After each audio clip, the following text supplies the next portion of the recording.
Hey everyone. Sorry I'm not there to share this with you in person, but I suppose it's kind of appropriate because we are talking about self-paced blended learning, which is essentially what we are modeling right here and now. So I particularly use the Modern Classrooms project. They have a free course, and I'm going to just go through some of the basics with you here today, and then feel free to check it out and or ask me more questions when we're done. Okay? So, first of all, what is self paced blended learning? So, self paced learning is pretty much what it sounds like. What we're doing is we are flipping the classroom essentially. I am recording videos that I have personally created, and students work on those videos, the lecture component of the lesson, by watching that video. And then from there, they are able to practice the skill both with me and with their peers and on their own. And then they, at the conclusion of the lesson, will take a short quiz to see how much they've retained and if they need to get more information or if they're good to move on.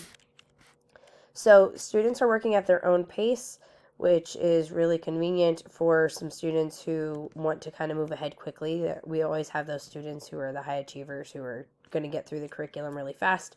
And then we have some students who are a little bit slower paced because they need a little more time to process, and everyone in between. So this gives them the opportunity to not be held back in class or to hold themselves back a little bit and move slowly and be able to get what they need out of each lesson.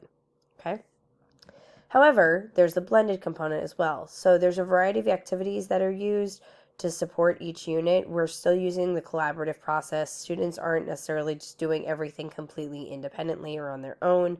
The whole goal is to have them collaborate both with me and with their peers as appropriate with COVID times, as much as we can. And it allows students who are able to learn more quickly to kind of contribute to other students in the class, and students who might be a little slower to be able to kind of reach up a little higher and be a part of the team. So each lesson is classified as a must do, should do, or aspire to based on how critical each standard is. I personally don't necessarily tell the students that in that language, but when there are some lessons that are a little more critical than others, I will make sure that students focus on those if they are working a little slower pace, or that they're available for students who are working at a faster pace. So a really awesome component of this is that it's mastery-based grading.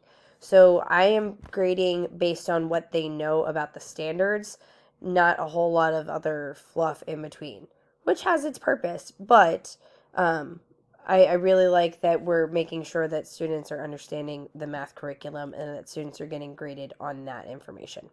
Okay? So if they've achieved mastery, I personally use the goal of 80% or higher. Some teachers will make the bar like a 70%, some will make it all the way up to 90, or it has to be 100. And there have been some lessons where I've looked at students, especially the honors kids, and been like, all right, 100% if you want to pass this, because it's relatively straightforward or it's super, super, super important. So I give them multiple tries if they don't achieve it the first time, but they still have that bar set, and it is outlined to them before they start. It's assumed that it's 80% unless I specifically tell them otherwise, and I will tell them before they do the lesson. But if they don't achieve that 80% on either the lesson or on the quiz that's afterwards, then they will get marked as revise, and they'll have to redo either the lesson or the quiz, or if it's the quiz and they didn't pass it the first time or two, then they need to make sure that they go back and they work with me or work with another student, or that they work on their own, just redo the lesson and make sure that they understand what's going on. So there are lots of ways to keep the students involved in this. I personally use a progress tracker, and you can ask Rebecca about this as well, or you can check mine out. I'll make sure to put a link in the notes. So I monitor the progress in a spreadsheet similar to this, okay? And then they are shown that during class. There's a special screen that that will show where they are. So if they're behind pace, on pace, ahead of pace, or if they're done with a unit. Um, or if they need to revise something, there's a column for revise. So students whose names are on that list, it'll say revise, and it'll just tell them to go back. It won't say, hey, you failed this in front of other students. It'll just say, hey, I need you to go back and fix something here. And sometimes it's just that a student turned something in, so quizzes didn't grade in Google Classroom. So they just need to go back and show me that they actually got it done the right way. So it doesn't even necessarily mean, hey, you didn't get 80%. It just means there's something that we need to correct in this lesson before you can move on. So these progress trackers are available. There's multiple kinds that have already been created, and you can model after that, or you can create your own, whatever works best for you. So there are a ton of benefits. There are a handful of challenges, of course, with anything. But the benefits, of course, my number one is that it's built-in differentiation. So we're always trying to differentiate, and it can be very challenging, especially when students are all at very, very different levels. I don't know about your classes, but in math class in particular, we have students who are at like a first grade level all the way up to students who are honestly able to achieve college level math right now if I provided it to them. So, an easy way to make sure that I'm not holding those students back or trying to push students through that just simply don't understand yet is to allow them to go at their own pace and work through it. Um, but a big one this year in particular is that this is an easy way to make sure that students who are not in school are able to still access the curriculum. For example, I'm even able to show you a video right now and provide the professional development that I'm not able to do in person because, COVID. So, this is easy to put the lessons up on Google Classroom, and students with internet access at home are able to jump online, go through, and take the notes and be a part of that lecture. And then they can come in and we can work together as soon as they're able to return to class. Or they can send me emails and ask questions if that's the best option for them at that moment, too. Students can make up work during tutoring or after school without me having to provide an entire additional lecture, right? That lecture is there and available to them. So they're able to kind of make up work if they are not in class, or even if they are in class and they just need a little more time because they want to work a little bit slower or need some extra assistance with a particular topic. And this gives me an opportunity. They can take the notes and then I can work with other students or even those same students on those little intricacies that they might not have understood just by watching the initial notes that won't be caught in a traditional classroom. When I'm giving notes to a whole class, it's easy for some students to kind of slip through the cracks and not be able to be identified as understanding or not understanding because they're quiet and they don't, make it obvious that they don't understand what's going on.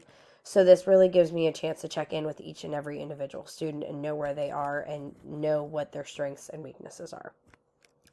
And an extra random benefit is that parents can even get involved.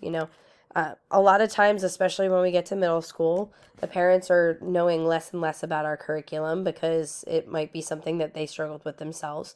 So this gives them an opportunity to help their student and sit there and work with them and kind of learn it together. And then they can also come up with questions together and work together in that way. All right, now some challenges that you might experience, and I am not going to sugarcoat this. There are occasionally some challenges, as with anything in education. The first one is just the upfront work in finding and creating videos. In that first year in particular, it can be a lot of work. Now, it is possible to just find the videos on YouTube. I'm sure everyone is able to find some videos that have curriculum that you're looking for.